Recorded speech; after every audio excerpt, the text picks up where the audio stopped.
Family card এবং কৃষক কার্ডের ছড়াছড়ি। বিএনপির পক্ষ থেকে ফ্যামিলি আসলে কোন কথাটা সত্য, কার কথা সত্য, দেখেন তো ফুল ভিডিওটা। আর আমি জানতে চাই যে আসলে কি এই টাকাগুলো দিবে তারেক রহমানের কাছে যেন পৌঁছে এই ভিডিওটা, তাই বেশি করে শেয়ার করেন। তারেক রহমান বুঝেছে প্রত্যেকটা বাড়ি একটা করে ফ্যামিলি কার্ড দেবে। ফ্যামিলি কার্ড মানে একটা করে কার্ড তৈরি করে দেবে, সেই কার্ডে 7 থেকে 8,000 করে টাকা যতদিন বাঁচবে ততদিন প্রত্যেক মাসে মাসে পেয়ে যাবে। 2,500 3,000 করে মাসে টাকা পাবেন আপনাদের মুরব্বীর মতো প্রতি মাসে। এটা ফ্যামিলি কার্ড তারেক রহমান করছে। আমাদের দল বিএনপি ক্ষমতা আসলে সাদিক সাহেব এখানে এমপি হবে, ইনশাল্লাহ একটা করে কার্ড পাবে।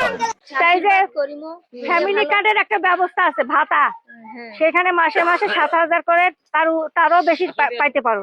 সেটা কি কোনো কাগজ পাইছে? পান নাই? কেউ পান নাই আপনারা?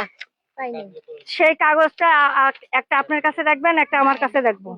আপনারা ধানের শীষে ভোট দিয়ে আমার বাসা উপজেলা নীলফামারী, ওইখানে যাবেন, গিয়ে বলবেন যে এই যে আমি তোমার স্বামীকে ভোট দিছি, এখন এই কার্ডটা করে দাও। না দিব, পরবর্তীতে ভোট দিবা না। ওই কার্ডটা থাকলে প্রতি মাসে মাসে 7,000 টাকা করে পাইবে। ফ্যামিলি কার্ড এবং কৃষক কার্ডের ছড়াছড়ি। বিএনপির পক্ষ থেকে ফ্যামিলি কার্ড এবং কৃষক কার্ডের প্রলোভন দেখিয়ে ভোট চাওয়ার অভিনব কায়দা তারা অবলম্বন করছে। তারা বলছেন যে তারেক রহমান ঘোষণা দিয়েছে 50 লক্ষ মানুষকে এই ফ্যামিলি কার্ড এবং কৃষক কার্ড দেওয়া হবে, বিনিময় থাকছে প্রত্যেক মাসে 2 থেকে 2,500 টাকা। আবার অনেক নেতাকর্মী বলছেন যে 7 থেকে 8,000 টাকা। এবার হিসাব করে দেখুন, 50 লক্ষ মানুষকে যদি কার্ড দেওয়া হয় আর প্রতি মাসে 2,500 থেকে 7,000 টাকা দেওয়া হয়, কত কোটি টাকার প্রয়োজন হতে পারে? এই টাকার উৎস কি? কোত্থেকেই বা দিবে বিএনপি এই টাকা? আসলে কি আদৌ এই স্বপ্ন বাস্তবায়ন তারা করতে পারবে?